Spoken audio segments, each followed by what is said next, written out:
সঙ্গীতশিল্পী অভিনেতা তাহসান খান এবং তার স্ত্রী রোজা আহমেদের দাম্পত্য ভাঙনের খবরে আলোচনা সমালোচনায় মুখর বিনোদন অঙ্গন।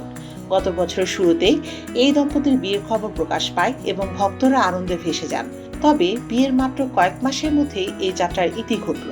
বিষয়টি বেশ চমকে দিয়েছে শোবিজের মানুষদের। জানা গেছে, গত বছরের জুলাই থেকে আলাদা থাকছেন তাহসান ও রোজা।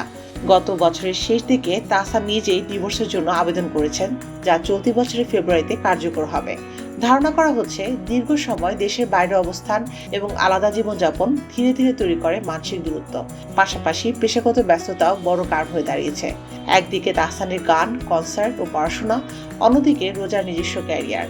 দুজনের সময় অগ্রাধিকার একই জায়গায় মেলেনি। এছাড়া তারকা জীবনের কারণে অতিরিক্ত জনদৃষ্টি ও সামাজিক যোগাযোগ মাধ্যমে গুঞ্জন সম্পর্কের উপর বাড়তি চাপ তৈরি করেছে বলেও মনে করছেন অনেকে। তাছাড়া বয়সের ব্যবধান বড় কারণ। 46 বছর বয়সী তাহসানের সঙ্গে রোজার বয়সের পার্থক্য 12 বছরেরও বেশি। সবচেয়ে আলোচিত গুঞ্জনটি ঘুরছে তাহসানের মেয়ে আয়রা তাহরিম খানকে কেন্দ্র করে। ঘনিষ্ঠ সূত্রের দাবি, তাহসানের মেয়ে আয়রা তাহরিম খানের জন্যই বিচ্ছেদের সিদ্ধান্ত নিয়েছেন তিনি। কারণ আয়রাকে কেন্দ্র করে মিথিলার সাথে যোগাযোগ মেনে নিতে পারছিলেন না রোজা আহমেদ। সম্পর্কে টানাপোড়েনের জেরে বিচ্ছেদের পথে হেঁটেছেন তাহসান। তবে এই বিষয়ে এখনো আনুষ্ঠানিকভাবে বিস্তারিত কিছু জানাননি তাহসান কিংবা রোজা।